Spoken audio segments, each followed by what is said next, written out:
Saludos amigos, en esta preciosa mañana les mando un abrazo desde Cozumel a todos mis amigos que ya empiezan a conectarse. La razón de este video está dedicado a la página de mi amigo Gesser, que es el programa Torre Fuerte, ya que se le dañó su equipo y pues en este momento él no tiene la manera de cómo transmitir, así que me pidió que le hiciera este video. Me faltan 3 videos para terminar la serie de 24 temas de Jarpazo que tenemos, y este es el tema número 22, que tiene que ver con las guerras de Medio Oriente. No son todas las guerras, porque para los que no sabían, en Medio Oriente la escritura habla de una serie de guerras que va a darse en el tiempo del fin.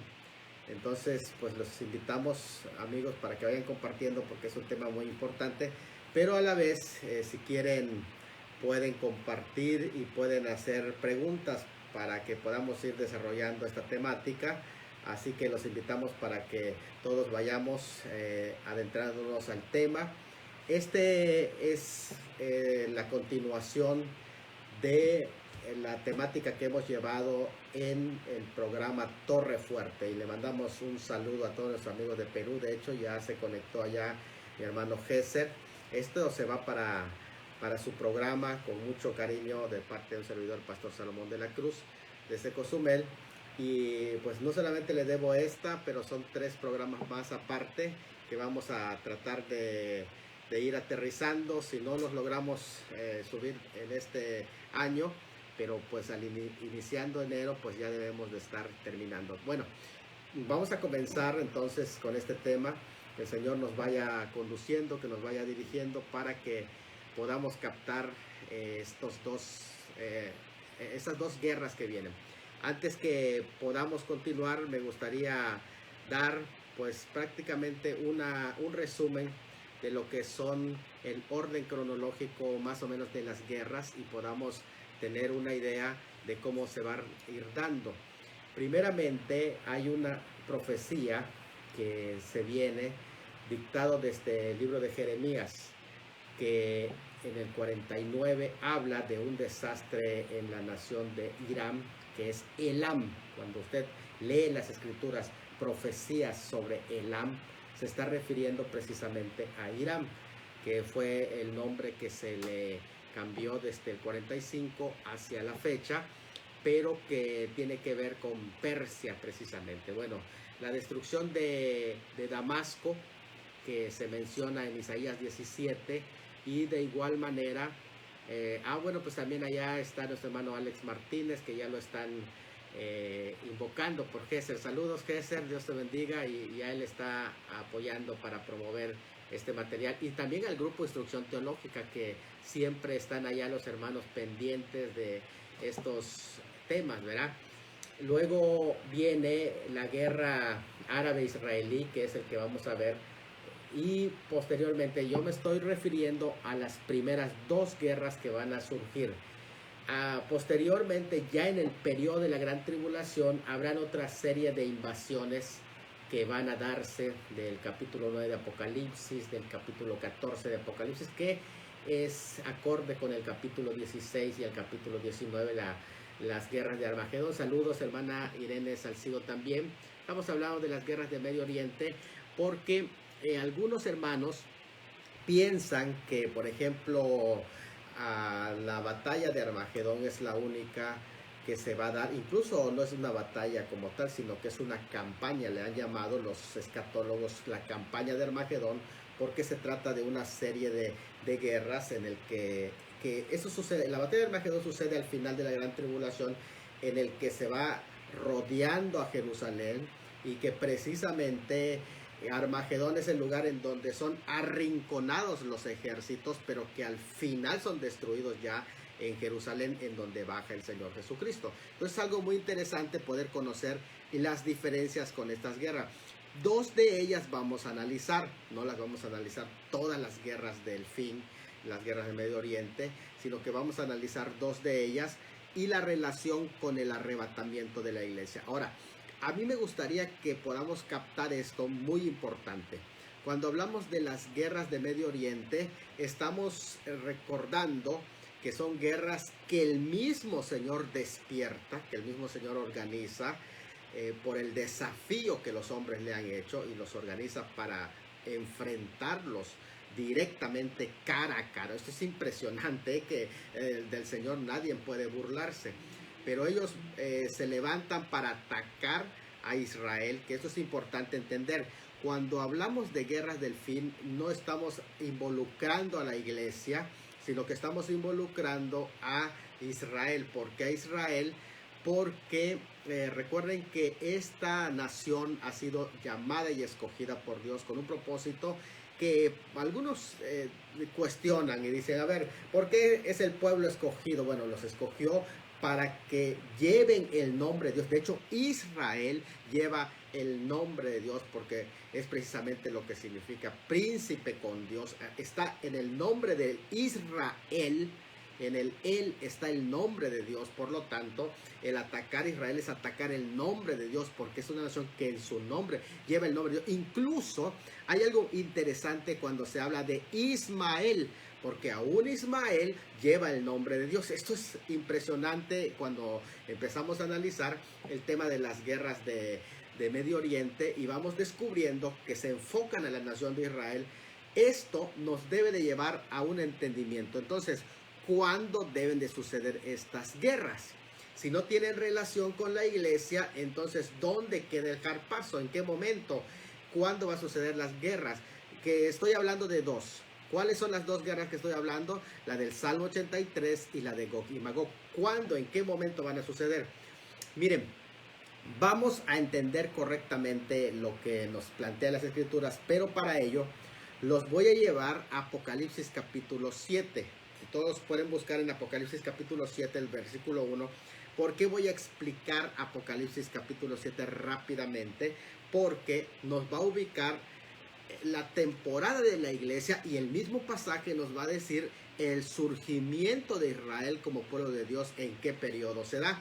Recuerden que todo lo que es el libro de Apocalipsis se mira desde la óptica de que se está hablando del día del Señor. Por eso en el capítulo 1 de Apocalipsis dice, estaba yo en el Espíritu. Fue llevado en el Espíritu al día del Señor. El día del Señor es no un día de la semana, sino que aquí el día del Señor se refiere al periodo que los profetas le conocen como los ayes mesiánicos, es decir, el tiempo de la gran tribulación. O sea, el día en que fue llevado Juan en Apocalipsis es el día del Señor, es decir, en el periodo de los ayes mesiánicos fue llevado para que vea lo que iba a suceder en el día del Señor. Por eso dice él que estaba yo en el día del Señor. O sea, fue llevado en el día del Señor para que contemple lo que iba a acontecer. Pues el Apocalipsis es muy importante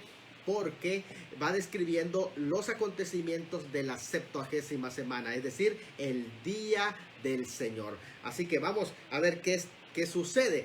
Pues ya ustedes conocen el orden cronológico, que la iglesia es quitada de la tierra y que inmediatamente empiezan a desencadenarse todos los juicios. Pero hay algo muy interesante. Miren esto, que la Escritura pone un punto inicial muy claro que marca el comienzo de lo que podríamos llamar la gran tribulación. ¿Con qué comienza la gran tribulación? Bueno, la gran tribulación comienza, y esto es importante que yo lo explique para que podamos ubicar correctamente las dos primeras guerras que aquí se mencionan, que es la guerra del Salmo 83 y la guerra de Gog y Magog, o la invasión de Gog y Magog, que ahí se menciona más que una batalla, es una invasión que se va a dar.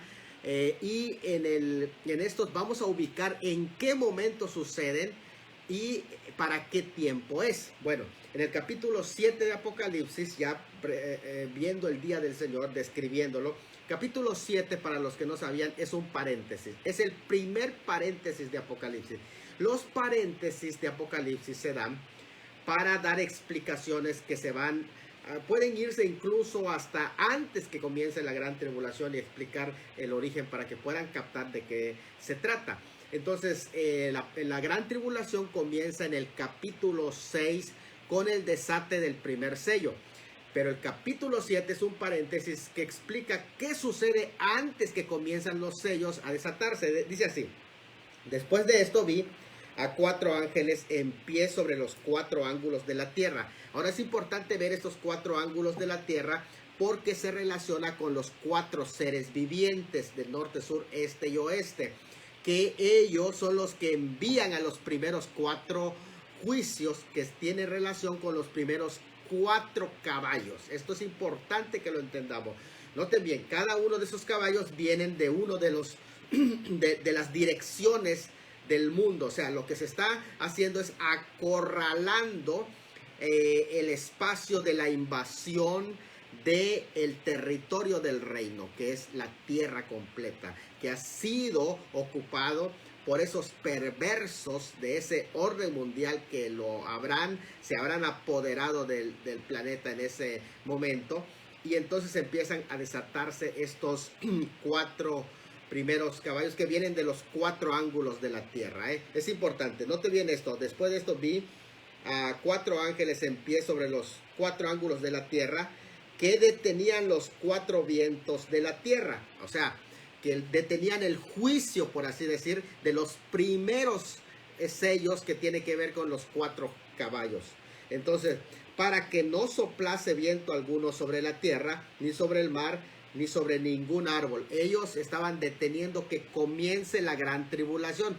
Esto es importante, porque algunos tienen la idea que la gran tribulación comienza inmediatamente después del arrebatamiento de la iglesia. Eso no es así. Quienes no conocen la escritura piensan que hoy fue el arrebatamiento, mañana comienza la gran tribulación. No es así. Miren, ¿qué es lo que va a suceder? Dice que detienen, esos ángeles están deteniendo a los vientos para que no soplen la gran tribulación, que no comience hasta. Saludos allá, Benja, saludos a mi amigo Benjamín, que ya se conectó en esta transmisión, que es, pues prácticamente es una transmisión dinámica que estamos haciendo para nuestro hermano Gesser y su programa Torre Fuerte desde Perú. Y pues ya comenzamos. Ahora, noten bien esto, que entonces no es así de que hoy es el rapto y comienza la gran tribulación. Saludos a nuestro hermano Julio también. ¿Qué es lo que va a pasar? Que lo que va a marcar el inicio de la gran tribulación está en Daniel 9:27, cuando dice que el príncipe que ha de venir por una semana hará un pacto. Así lo dice el hebreo cuando se habla de Daniel 9:7, y por una semana hará un pacto con muchos, es decir, una semana que está hablando de una semana de años, que son 7 años. Así que la gran tribulación no comienza con el arrebatamiento, sino comienza con el pacto del fin. Saludos a nuestra hermana Irma también, que nos está sintonizando. Dios la bendiga, hermana. Estamos hablando de las guerras del fin y en qué momento la iglesia se va, en qué momento de las guerras. Pero estamos entendiendo que sucede el arrebatamiento, y entre el arrebatamiento y el pacto hay un periodo que aquí está claramente en este capítulo 7, versículo 1 y 2, y que no se iba a comenzar la gran tribulación hasta que comience el pacto. Y hay este periodo es un periodo, por así decir, de un periodo de gracia, pero es un periodo también de gracia porque hay salvación. Ahorita lo vamos a ver en ese periodo, pero también es un periodo de acomodo de los acontecimientos durante el cual se entiende que va a suceder la guerra del Salmo 83, y posterior a ello, inmediatamente después del pacto, entonces sucede lo que es la guerra de Gog y Magog, que es la invasión, más que una guerra, ya lo dije, invasión ruso-islámica. Ahora, vamos a ver qué dice, que no caiga viento alguno sobre la tierra, ni sobre el mar, ni sobre ningún árbol. Y vi a otro ángel que subía de donde sale el sol, o sea, del oriente, y tenía el sello del Dios vivo. Fíjate que es interesante de dónde salió el ángel, del oriente, que con el sello del Dios vivo, que hizo, entonces clamó a gran voz a los 4 ángeles y a quienes les había dado el poder de hacer daño en la tierra y al mar, es decir, lo que había sido determinado para ellos para que comience la gran tribulación. Entonces diciendo, no hagáis daño a la tierra, ni al mar, ni a los árboles, hasta que hayamos sellado en sus frentes a los siervos de nuestro Dios. O sea, este periodo, antes del pacto del fin, comienza la salvación de este primer grupo que aparece posteriormente, que son los 144,000 judíos. Entonces, ¿cuándo se salvan los 144,000 judíos? Después que la iglesia es arrebatada. ¿Por qué razón? Es muy claro esto, ¿por qué después? Porque no pueden haber dos cuerpos, es decir, solo hay un cuerpo. En este momento, si tú eres un judío y tienes a Cristo como tu Salvador, eres parte del cuerpo de Cristo y te vas en el arrebatamiento, aunque no te hayan enseñado así, de esa forma, pero tú te vas en el arrebatamiento. Pero cuando la iglesia sea quitada, entonces comienza el trato de Dios para Israel, lo que la Biblia le llama los tiempos y las ocasiones, cronos y kairos. De hecho, la palabra kairos es una palabra que se utiliza para referirse a los tiempos señalados, es decir, a los tiempos que señala el calendario hebreo. Por lo tanto, cuando se habla del kairos, de los cronos y kairos, es decir, los tiempos y las ocasiones que son en el calendario hebreo, comienza el trato de Dios para Israel y por lo tanto a cumplirse de inmediato de nuevo los tiempos judaicos, porque cronos y kairos son tiempos judaicos que habló el Señor Jesucristo cuando le dijo a los discípulos, ¿no? Que los discípulos querían saber, Señor, ¿restaurarás el reino a Israel? Note bien, está hablando del reino a Israel, no a la iglesia, porque a la iglesia no se le prometió el reino terrenal o davídico, sino a Israel. ¿Restaurarás el reino a Israel en este tiempo? Es Hechos capítulo 1. Y el Señor les dijo, no les toca a ustedes saber los cronos y kairos, es decir, los tiempos y las ocasiones, que son periodos judaicos que el Señor puso en su sola potestad y que Él sabe el momento en el que va a volver a tratar con el pueblo de Israel. A ustedes como iglesia lo que les toca es que recibirán poder y me serán testigos hasta lo último de la tierra, hasta que venga la plenitud de los gentiles. Cuando venga la plenitud de los gentiles, entonces comienzan los cronos y kairos, es decir, los tiempos y las sazones, ocasiones judías, que en el capítulo 7 estamos viendo. Por lo tanto, ¿qué se refiere al periodo de tiempo cuando ya Dios empieza a tratar nuevamente con la nación de Israel? Y esto es tan importante. ¿Por qué es tan importante esta consideración? Porque aquí vemos cómo es salvado las primicias. ¿Qué son las primicias? Los primeros que van a entrar al reino milenial. Ellos son salvados para entrar al milenio, por eso se le llaman las primicias, porque son las primicias del reino.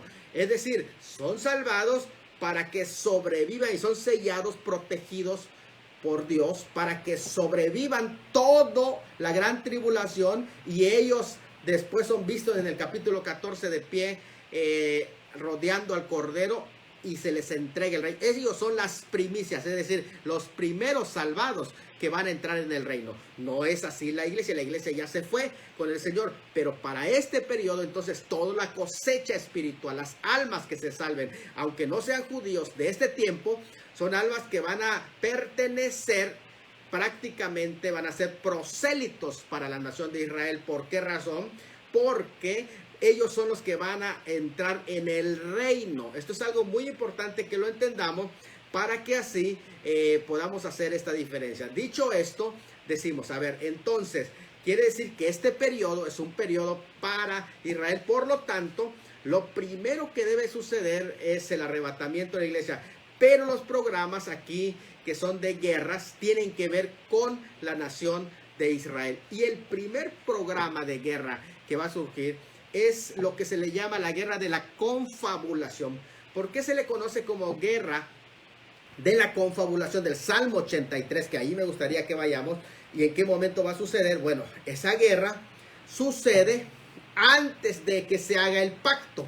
De hecho, creo que una de las cosas que va a empujar a que se haga el pacto es precisamente esta guerra que va a surgir. Porque a mí me llama mucho la atención que, por ejemplo, en las guerras Por ejemplo, en la guerra de Yom Kippur el 83, ¿qué es lo que hizo Israel? Israel, después de que gana una guerra, que es la única nación, por cierto, que gana guerras y que pone opciones. O sea, no hay ninguna nación que gane una guerra y que dé opciones a las personas, se sienten al impacto. No, el que gana guerra se impone, no. Pero Israel no, él ganó la guerra, invitó a acuerdos.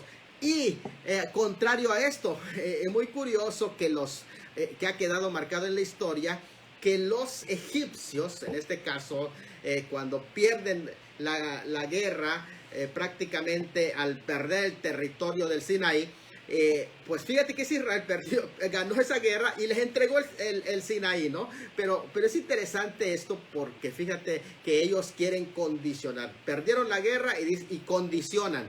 Bueno, lo que va a pasar es precisamente que esta guerra del Salmo 83 va a llevar precisamente a sentarse y a armar el plan para que se establezca el pacto del fin.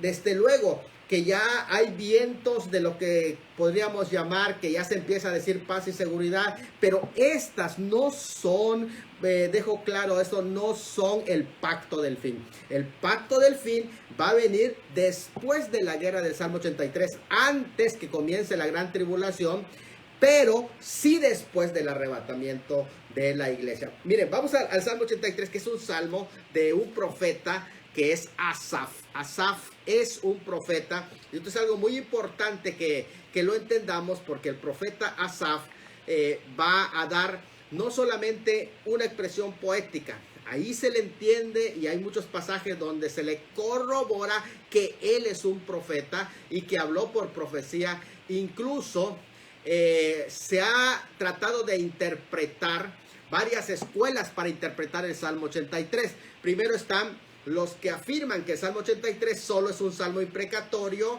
y que tiene enseñanzas espirituales tanto para Israel como para la iglesia, para los enemigos de la iglesia. Así algunos lo interpretan.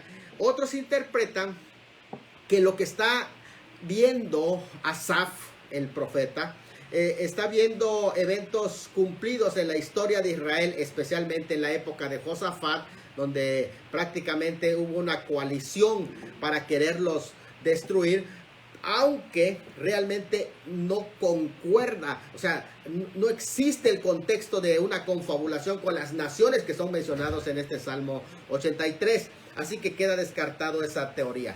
En tercer lugar, están los que interpretan este Salmo como un patrón de acción, de los enemigos que siempre han rodeado a Israel y que continuamente, o sea, no se cumple una sola vez, sino que se ha cumplido varias veces. Incluso yo estaba estudiando que algunos aplicaron este salmo cuando fue la guerra de los 6 días. Algunos aplicaron este salmo, pero en realidad no se ha cumplido como tal, como se está mencionando en las escrituras. No se ha cumplido como tal, solamente son pálidos ejemplos de qué podría pasar, que los que rodean, las naciones que rodean a Israel, las naciones vecinas, y esto es algo muy, muy triste, ¿no? Saber que tus propios vecinos son tus enemigos. Esto es algo, no solamente eso, pero no solamente los vecinos, sino los parientes, porque en este caso, cuando se habla de las tiendas de Ismael, ellos son vecinos, no solamente son vecinos, yo ya dije al principio que Ismael lleva en su nombre, Ismael lleva el nombre de Dios, así como Israel lleva el nombre de Dios. Entonces es impresionante que quienes lleven también el nombre de Dios y se conviertan en enemigos, esto es inaudito. Pero bueno, eso es lo que va a suceder. Lo tercero que hacen es que los que interpretan esto no solo como un patrón, sino el cuarto lugar, los que vemos en este salmo, no solamente un patrón de acción, sino los que vemos en este salmo una profecía específica para los días del fin. Lo que estamos entendiendo a través de este salmo es que lo más probable que haya sido una visión, porque primero de Crónicas 29 y 30 y otros pasajes que muestran que Asaf era un vidente, él vio el futuro. El autor miró de una manera real, vívida, la situación que se avecinaba e incluso hay algo importante. Este Salmo 83 debe de estudiarse con el Salmo 2. ¿Por qué razón?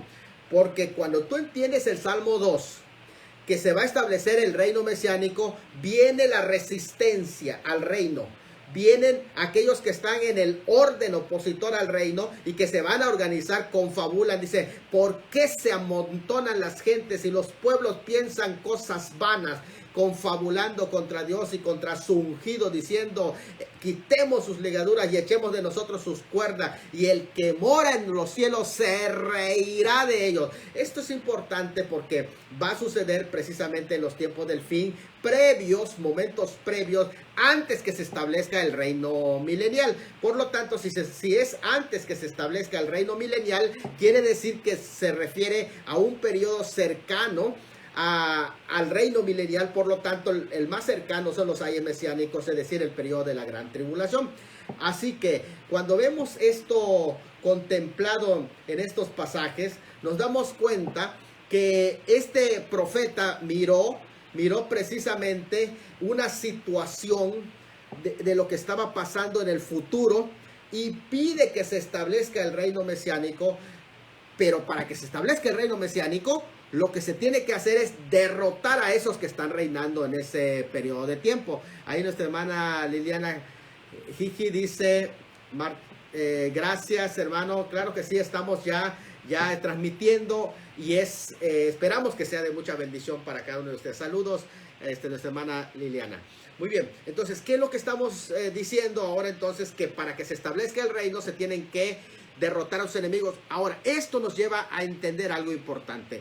Quien va acercando y formando haciendo real las guerras para destruir a sus enemigos, es precisamente el Señor quien los va permitiendo. O sea, porque si el Señor no permite, no viene ninguna guerra. Pero ¿por qué razón va permitiendo las guerras? Porque Él quiere glorificar su nombre. Esa es la razón. Entonces, ¿durante qué tiempo? Durante el periodo judaico, es decir, los cronos y los kairos. El inicio de la gran tribulación, entonces, no es el rapto de la iglesia, sino el pacto del fin. Pero antes que comience el pacto del fin, antes del pacto del fin, tiene que desarrollarse este plan malvado, que es precisamente la guerra del Salmo 83, la guerra de la confabulación.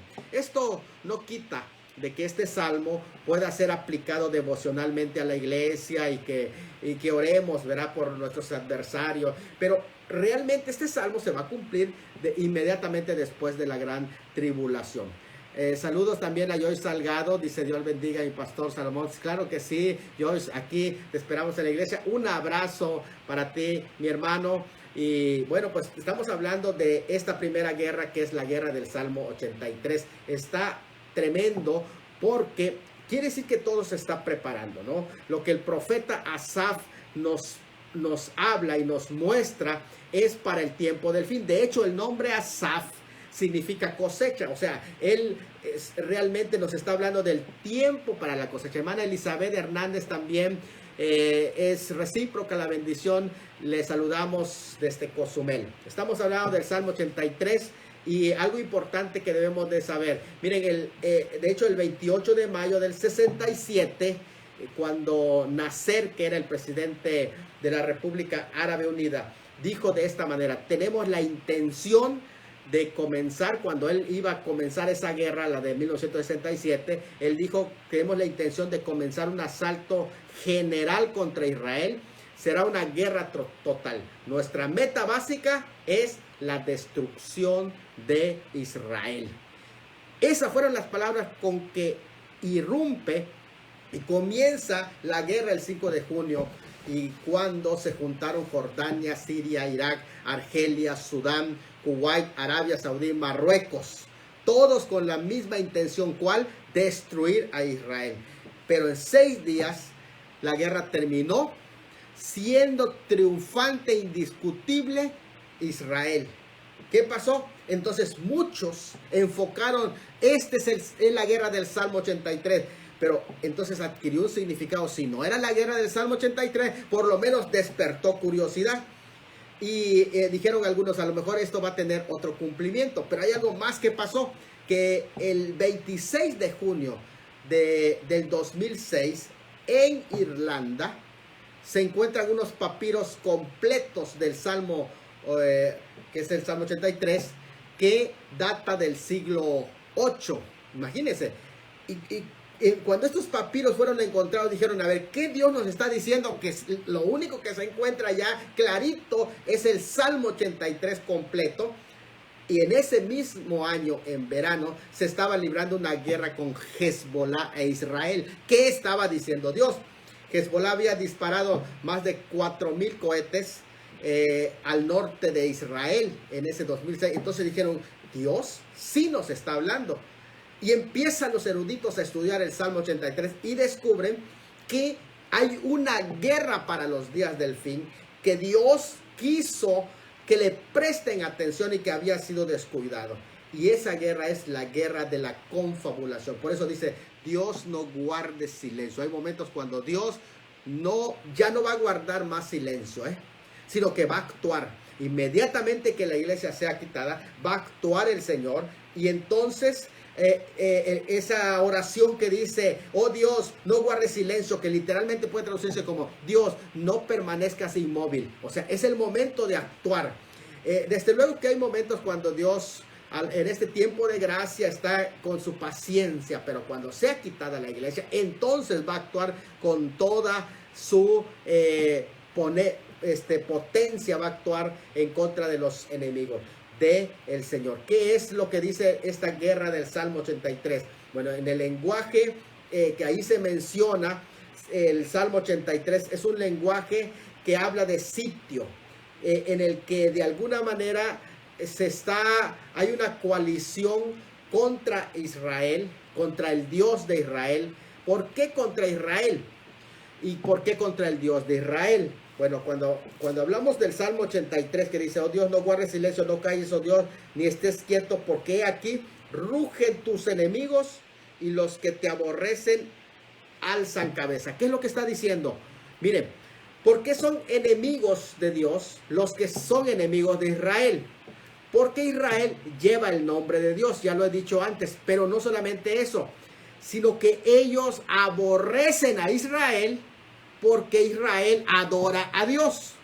O sea, la razón por que les choca, que les cae gordo, por así decir, el pueblo de Israel, es porque Israel adora al Dios verdadero. Si Israel no adorara al Dios verdadero, ellos no se levantarían a odiar a Israel. Pero como adora al Dios verdadero, entonces se levanta. Y por eso los que son enemigos de Israel son enemigos del Dios de Israel. Por eso dice allá que son tus enemigos, dice Dios. Contra tu pueblo han consultado astuta y secretamente y han buscado consejo. Ahora, esto nos lleva a pensar algo importante, porque algunos dicen, a ver, ¿por qué Dios escogió a Israel y no a otros? Bueno, lo escogió para su propia gloria. Es decir, ¿por qué va a entrar en defensa de Israel? Porque está de por medio la gloria de Dios. Es decir, todos los procesos que vaya llevando Israel va a ser para que Dios sea manifestado. Israel tendrá que sufrir y sufrir y sufrir, va a ser para la gloria de Dios. Porque algunas personas dicen, bueno, saludos, dice, excelente posición, amigos, saludos desde el Espinal, Oaxaca, mi amigo José Gómez, un abrazo para ti y para toda tu familia allá. Los quiero en el nombre del Señor, los amo mucho, son mi familia también. Y quiero decirles, hermanos, que algo importante, porque algunas personas dicen, ¿y por qué no escogió a los mexicanos? ¿Y por qué no escogió a los norteamericanos? ¿O por qué a los sudamericanos, a los chilenos, a los peruanos por allá, Géser? Bueno, la razón es esta, que él quiso buscar a un pueblo, y ese pueblo, aunque tenga que sufrir, y tiene que estar dispuesto, aún su sufrimiento, los sufrimientos de ese pueblo, va a ser para la gloria de Dios. No es el enfoque, pues, Israel, sino por medio de Israel.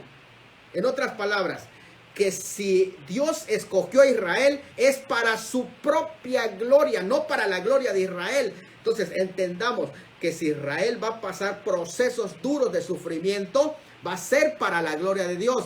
Porque algunos queremos la gloria, pero no quieren la historia. Note bien, estudie la historia de Israel y va a ver que antes de llegar a la gloria que va a ser en el reino, tiene que pasar una historia de sufrimientos, y que incluso se le llama al periodo de la gran tribulación los ayes mesiánicos, cuando el pueblo mesiánico, que es el pueblo de Israel, va a sufrir antes de heredar el reino de Dios. Entonces es un pueblo que va a tener un privilegio especial, pero antes de tener ese privilegio especial va a pasar por un proceso también especial. Entonces esto es así de recíproco, pero todo ¿para qué? Para la gloria de Dios. El versículo 3 nos demuestra: contra tu pueblo han consultado astuta y secretamente y entrado en consejo contra tus protegidos. Lo que ahí está diciendo es que esta guerra va a ser una guerra de confabulación. En secreto van a armar, o sea, todo lo que se está haciendo se va a hacer en secreto. Dice Benjamín Durán: Dios no solamente escogió un pueblo, sino formó un pueblo, hizo su pueblo, tomó a Abraham y dice allá, y él formó su pueblo. Allá más, a ver si no dice su pueblo escogido. Interesante, ¿verdad? Sí, es muy interesante lo que allá dice Benjamín, y es verdad. O sea, lo llevó en un proceso de formación, ¿verdad? Así como se forma el barro. Y eso es algo muy... y debemos de estar dispuestos también a eso. Bueno, ¿qué es lo que hicieron estas naciones? Se reunieron secretamente. Cuando habla de secreto, aquí es importante entender, o sea, se reunieron a conspirar. Cuando habla de secreto, está hablando de votos secretos, de cosas que en secreto se está haciendo para destruir al pueblo que lleva el nombre de Dios. Dice allá, ya han entrado en consejo contra tus protegidos. Es interesante ahí la palabra protegidos, porque la palabra protegidos es allá escondidos, es decir, a los que tienes escondidos entraron. O sea, ¿a dónde llega la insensatez del hombre que no conoce que el pueblo de Dios son también sus escondidos? Son aquellos a los que, mira, jamás vas a llegar, porque Dios los tiene escondidos. Esto es algo súper impresionante en el Salmo 83. Ahora, estos miembros de esta confederación, dice, han dicho, venid y destruyámoslo. El versículo 4 menciona cuál es el propósito de esa confabulación. ¿Cuál es el propósito? Realmente es la aniquilación de Israel. Es allí donde está la guerra del Salmo 83. Han dicho, venid, destruyámoslos para que no sean nación y no haya más memoria de Israel. O sea, el propósito, ¿cuál es? Destruir Israel. O sea, viene el arrebatamiento, viene la confabulación para destruir a Israel, que eso es lo que se quiere, que ya no sea nombre, ya no sea nación, porque allá lo dice, para que no sean nación. Ese va a ser el punto. Pero escúcheme bien, si Israel deja de ser nación, Dios deja de ser Dios, porque lleva el nombre de Dios. Y fíjate qué interesante que aquí no se refiere a la iglesia, se refiere a esta nación como tal. Dice, no haya más memoria del nombre de Israel, porque les choca que lleve el nombre de Israel. Él es, dice, el príncipe con Dios, el que lucha con Dios, porque se confabulan de corazón a una, contra ti han hecho alianza. O sea, los que se aliaron para destruir Israel están haciendo alianza contra Dios. Eso es lo que esa alianza o liga o confabulación de naciones va a hacer, para destruir en la forma. O sea, todos los tejidos que están haciendo es para acabar esa nación. ¿Quiénes son? El versículo 6 en adelante va mencionando quiénes son, y dice que son, en primer lugar, las tiendas de los edomitas. Aquí hay algo muy interesante, porque cuando se habla de los edomitas, la tienda de los edomitas y de los ismaelitas, Moab y los agarenos. Estoy en el versículo 6. ¿Qué es lo que está diciendo? Miren, prácticamente la alianza que se está haciendo eran hechas por lo que antes fueron pueblos seminómadas. Por lo tanto, no tenían un asentamiento como tal en la tierra, sino que eran prácticamente seminómadas. Sus reinos eran minúsculos, pero lo que van a hacer para fortalecerse es que se van a aliar. De hecho, les voy a decir algo. Ninguna nación en Medio Oriente de los árabes pueden enfrentar a Israel en este momento. lo que ellos quieren hacer entonces son alianzas. En este caso, primeramente, noten bien que estamos hablando de el lado este del Jordán, que son Edom, Moab y Amón. De este lado, en el mapa, ustedes pueden encontrar los edomitas, moabitas y amonitas, que son, incluso son parientes, porque pues prácticamente ellos descienden ya prácticamente de Lot. Del oriente están los agarenos, que descienden de Agar, que también son ismaelitas. Fíjate, entonces estamos diciendo cómo los van rodeando del este, del oriente, y tenemos allá al sur, que es Edom, Gebal, porque Edom queda al sur de Israel, Gebal hasta el puerto de Fenicia. Entonces prácticamente los fenicios que ahí van a estar presentes, están rodeando a Israel. Note bien cómo todas las naciones que rodean a Israel quieren que desaparezca. En la costa occidental está Filistea y Tiro, que allí son mencionados también presentes, y el poder del asirio que ha ayudado a los hijos de Lot. ¿Quiénes son los hijos de Lot? Moab y Amón. ¿Y quiénes son los asirios? Bueno, los asirios en realidad ahí se refiere a la parte de Siria, la actual Siria. Por lo tanto, vemos cómo hay esa alianza. Si acaso entonces lo que se está mostrando allá es la intención de ver cómo todos los enemigos son los que están rodeando a esa pequeña nación, y da vuelta a Tiro en el norte y da el círculo completo de todos esos enemigos. O sea, es interesante porque, como hemos dicho antes, son familiares del pueblo de Israel. ¿Por qué? Bueno, hay cercanía. Está incluso a Siria, allá algunos entienden que se refiere a partes de Irak como tal. Pero bueno, estas familias se van a reunir para querer destruir al pueblo de Israel, y esto precisamente es lo que en este salmo se nos va presentando. Pero se van recordando escenas de ejemplos de la época de los jueces, de cómo Dios se levantó y destruyó. Por ejemplo, en el caso de Sísara, que es mencionado allá, hazle como a Sísara. O sea, una mujer prácticamente vino a derrotarlo. Y la invasión de los madianitas, que fueron derrotados por 300 hombres nada más. Fíjate, esto es impresionante. Y cuántas bajas tuvo el pueblo de Israel en los casos que son mencionados en el enfrentamiento con Sísara. Pues prácticamente no tuvo bajas. Eso es lo que es la guerra del Salmo 83 y lo que va a suceder. Entonces allí empiezan a describirse esa lista de... Pero hay algo interesante. A mí me gustaría, porque a lo mejor algunos que expliquen el Salmo 83 no vayan a dar con este dato que les voy a poner en mesa, que es precisamente lo que menciona el versículo 13. Fíjate, el versículo 13, porque en el 12 dice, han dicho, heredemos para nosotros las moradas de Dios. Ellos quieren esa tierra, la codician por el metal o por cuestiones religiosas, por lo que tú quieras. Pero dice, Dios mío, ponlos como torbellinos, como hojarascas delante del viento. Es decir, cuando el viento arrastra las hojarascas, las arrincona. Pero no solamente ahí quedan, no los dejes solo arrinconados como hojarasca, sino dice, como fuego que quema el monte. O sea, si ya los arrinconaste, todavía quémalos, como llama que abraza el bosque. Persíguelos así con tu tempestad y atérralos con tu torbellino. Es impresionante de cómo van a ser afectados con un torbellino.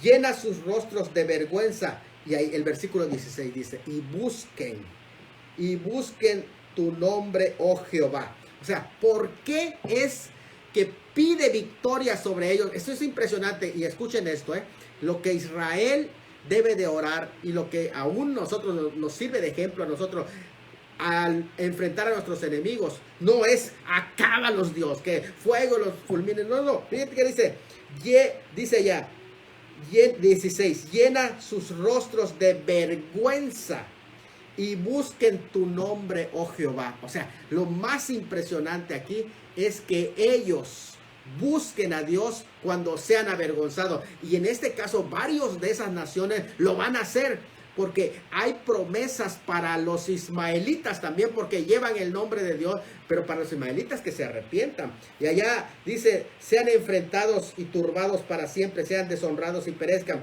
Conozcan que tu nombre es Jehová, tú solo Altísimo sobre toda la tierra. Lo que ahí está diciendo es, ya sea que te conozcan por arrepentimiento o simplemente que te conozcan por lo poderoso que eres, pero que tu nombre sea exaltado. Esa es la guerra del Salmo 83. Entiendo que esta guerra va a ser después del arrebatamiento, pero no en el periodo de la gran tribulación. ¿Por qué razón? Porque en el periodo de la gran tribulación se va a dar otra invasión ruso-islámica, que es la que vamos a ver rápidamente. Y esa invasión tiene que darse preparado antes. ¿Por qué hay naciones que no se unen con Gog y Magog? Tal parece que porque fueron destruidas en esta guerra del Salmo 83. Es interesante eso, ¿no? Hay naciones que no se aliaron cuando uno supone que Irán sería uno de los enemigos más importantes, ¿no? Damasco, pero no aparecen aquí, no aparecen. ¿Por qué razón no aparecen? Precisamente porque ya han sido previamente destruidos. O sea, hay una serie de situaciones. Primero un desastre sobre Irán, sobre Damasco, que tiene que ser. Hay un derrocamiento de Jordania como tal. Es una aterrorización de Egipto como tal también, que está en esta parte, los hijos de Agar. Entonces los agarenos que ahí aparecen, y por lo tanto pues ahí es donde prácticamente dan lugar para la preparación de este salmo. Ahora, antes de que se dé la guerra de Gog y Magog, se tenía que dar esto. ¿Para qué? Previa a la preparación del pacto del fin. Por lo tanto, la cronología podría ser de esta manera. Me parece que es la más sensata. Viene el arrebatamiento de la iglesia, comienza el periodo que hemos visto antes de que inicie la gran tribulación. Ese periodo va a desarrollarse varias situaciones, incluidos la guerra de confabulación. Y terminando la guerra de confabulación, entonces el anticristo se sienta a hacer pacto. Aquí es correcto. Hace pacto de paz. Y ya Israel se convierte en una nación que mora sin muros, segura. Y es a esa nación que mora segura y sin muros que viene precisamente a atacar Gog y Magog. Esto es muy importante que lo entendamos. Por lo tanto, para que pueda surgir el pacto del fin, tiene que venir la guerra del Salmo 83. Vamos entendiendo. Entonces viene el pacto del fin. Una vez firmándose el pacto del fin, encabezado también por el anticristo, que aquí es muy importante entenderlo, el anticristo va a encabezar ese pacto del fin. Israel va a ser parte de eso, y también las naciones que van a hacer pacto precisamente con lo que es, y esto es importante entenderlo, entender esto, que las naciones que van a hacer pacto del fin va a ser el imperio romano revivido, que generalmente se entiende que actualmente ese territorio pertenece a lo que es Europa occidental. Por lo tanto, ese pacto tiene que darse hasta después de la guerra del Salmo 83, pero quiere decir que es después del rapto, pero la gran tribulación no ha comenzado, porque la gran tribulación comienza con el pacto del fin. Una vez que se establece el pacto del fin, entonces va a suceder el próximo paso, que aquí ya se nos está enseñando. ¿Cuál es el próximo paso que sigue entonces? Bueno, el próximo paso que sigue es la invasión ruso-islámica, que es de Ezequiel capítulo 38 y capítulo 39. Es importante entender esto. Cuando tú estudias Ezequiel 38, si quieres ir conmigo a Ezequiel 38, te vas a dar cuenta que ya es la gran tribulación. ¿Y en qué momento entonces puede suceder? Es posible que la invasión ruso-islámica, pero que son con específicas ciudades que se va a hacer esa invasión. Por eso algunas de ellas ya con el Salmo 83 fueron destruidas, pero quedan todavía otras que son frontera con Rusia y en la parte este de Europa. esas naciones que se van a aliar, que prácticamente estamos hablando de Rusia, principalmente Turquía, escúchenlo bien, Turquía, que es una de las principales que allí van a estar presentes, porque Turquía es pieza clave, no lo olviden, es Rusia, Turquía, que es pieza clave. Turquía va a ser prácticamente uno de los fuertes que se va a aliar en esa guerra de Gog y Magog. Estamos hablando de Irán, que es precisamente uno de los puntos importantes. Irán, Libia y Sudán. Libia, que ya estamos hablando, tanto Libia como Sudán, las partes que rodearon a Egipto. Es interesante que ahí no entra Egipto, porque Egipto los agarenos fueron en la guerra del Salmo 83, pero ahora están Libia y Sudán, que son parte también del continente africano, Libia y Sudán, que ellos se van a unir con Turquía, Irán y encabezados por Rusia. Ahora, estos países lo que buscan es el territorio, en tanto Rusia, el interés que le va a mover va a ser el interés de los metales que hay en ese lugar, va a ser el interés de lo que podríamos llamar un interés por todo lo que es petróleo, no solamente petróleo, uranio y otros metales que son importantes para Rusia. Ahora, esto es interesante. ¿Por qué razones va a ser muy interesante? Porque ese es el garfio. Dice que le va a poner garfio. Quiere decir que hay algo tal vez más que se puede descubrir en los próximos días, que va a ser fuerte. Porque dice, pondré garfio, le dicen a Rusia, que es puesta ya como Ros. Y fíjate que esta es una de las profecías más impresionantes que hay, la de Ezequiel 38, porque Ezequiel 38 tiene 3 elementos para identificar a Rusia. Lo identifica geográficamente, vendrás tú de las regiones del norte. Lo identifica, podríamos hablar lingüísticamente, porque incluso de las profecías bíblicas menciona el nombre de un país actual cuando no existía ese nombre, y le llama Ros. Vendrá Ros, o sea, prácticamente con el nombre de Rusia, que es una forma de llamarle a Rusia, Ros. Esto es súper impresionante, la manera específica de prácticamente de esta potencia mundial. Pero no solamente eso, lo identifica geopolíticamente, porque en este momento es interesante saber que de las regiones en el que el mundo en este momento se está enfocando, porque el mundo se ha regionalizado, como le hemos venido anunciando desde cuando, que avanzamos a una regionalización, y en este momento todavía, para los que dicen que ya estamos en un nuevo orden mundial, estamos en un desorden mundial. Para los que no sabían, porque escucho que dicen estamos en estamos en un desorden mundial, el caos, estamos en un caos mundial, un desorden que es un puente para el nuevo orden que viene. Entonces, ahorita es un desorden, ahorita es un puente, pero el desorden es necesario para que se establezca el orden. Lo que se está haciendo en esta transición es el mundo se está regionalizando para que puedan formarse las potencias regionales. En este caso, las presentadas en la escritura, que son 4 regiones. Está la región del norte, que es Rusia. Muy interesante que Rusia está convertida ya en una potencia energética, en una potencia atómica en todo sentido, ¿no? Y estamos hablando también de los reyes de Oriente, que también Oriente se está potencializando como una potencia económica fuerte, como una potencia, podríamos decir, tecnológica fuerte, lo que es Oriente con China y todos los caminos que se le conoce como las 3 rutas de la seda, en donde está desplayando toda la economía, lo que es China. Y también está prácticamente lo que es Occidente. Occidente está agarrando fuerza y vamos a tener también a lo que se le conoce como los reyes del sur.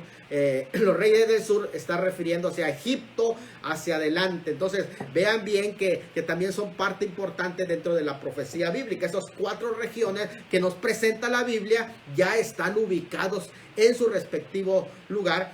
Pero esta guerra que es, bueno, es una invasión más que una guerra, es una invasión y tiene diferencias con la mencionada en Apocalipsis, que es al final, porque el de Apocalipsis prácticamente es una batalla de Gog y Magog que va a ser al final.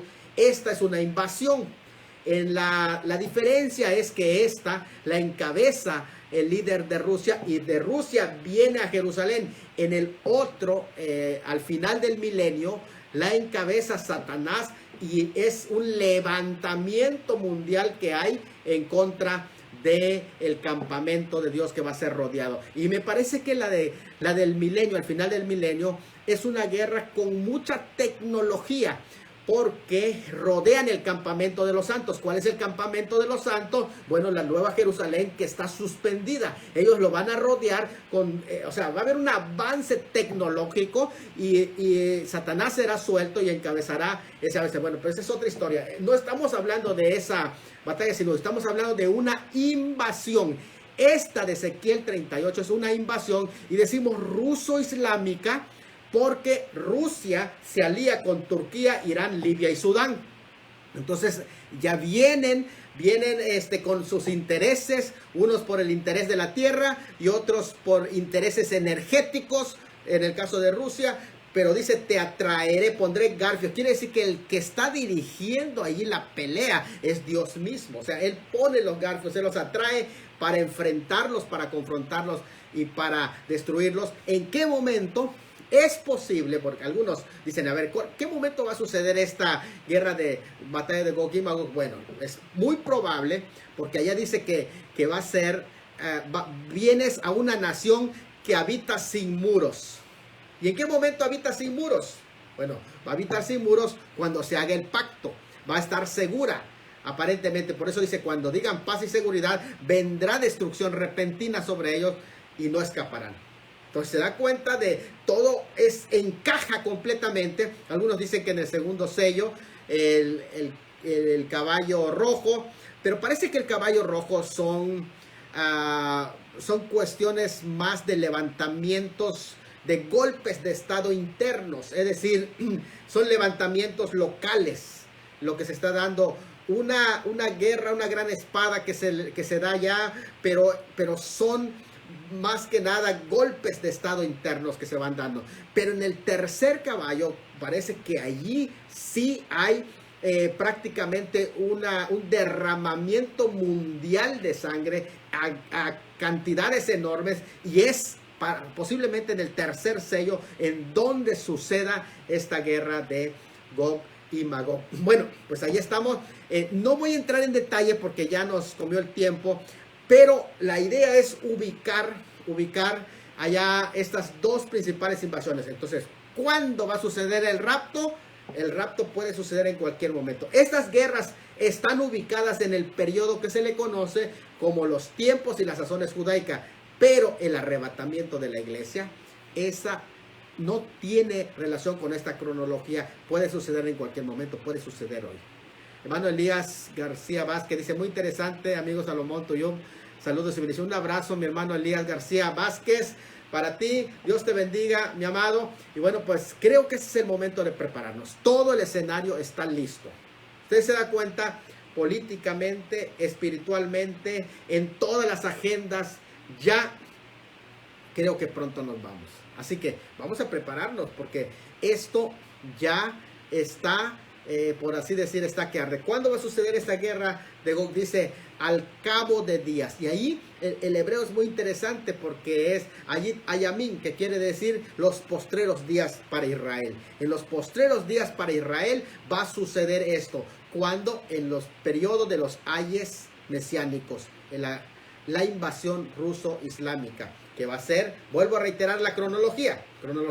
Viene el arrebatamiento de la iglesia, viene la guerra del Salmo 83. Después, inmediatamente viene el pacto del fin. Después del pacto del fin, viene la invasión ruso-islámica de Ezequiel 38. Así son los primeros, no son las únicas guerras, porque hay más guerras de la gran tribulación. Yo escuchaba por allá que alguien dice, no saben qué, la gran tribulación es 3 años y medio aparentemente paz, pero usted se da cuenta que no hay paz para los impíos todos los días de su vida. Entonces, que no nos vayamos con esa finta, solamente es una expresión que se acuñó para distinguirlo de exactamente la gran tribulación como tal. Bueno, hermana Irma López dice, muy impactante, Dios lo bendiga, saludos mi hermana Irma, y bueno, pues con esto vamos terminando.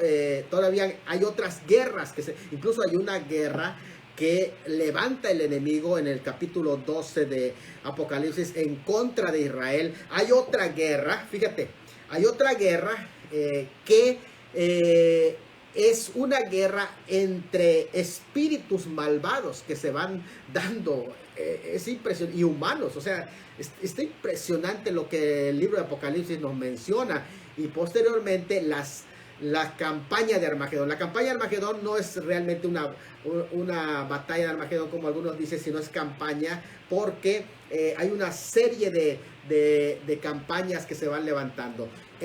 Cuando hablamos de batalla, a diferencia de guerra, cuando decimos batalla, estamos hablando de un enfrentamiento. Y cuando hablamos de guerra, estamos hablando de una campaña, o sea, una serie de batallas que se dan. Y Armagedón realmente sí puede considerarse una guerra porque es una campaña, una serie de batallas que van desde el Valle de Josafat. Bueno, el Valle de Josafat es el último punto donde son arrinconados, y parece ser que después el anticristo va a Jerusalén y allí mismo los acaban, y ahí es donde desciende el Señor en Jerusalén. Así que esto es algo muy bonito. Vamos a ir aprendiendo esta temática, pero es Harpazo y las guerras del fin.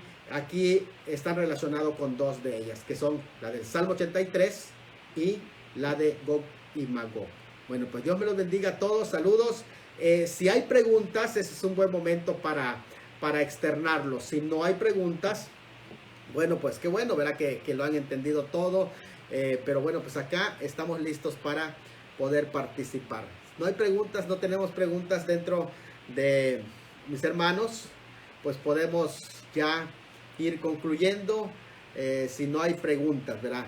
Es interesante saber entonces que estamos hablando de de dos guerras que tienen preparación, una antes de la gran tribulación y otra inmediatamente cuando comienza la gran tribulación. Así que bueno, pues Dios me los bendiga y les mandamos un abrazo a todos nuestros amigos y hermanos que nos están sintonizando ya. Que Dios me los bendiga y pasen excelente día.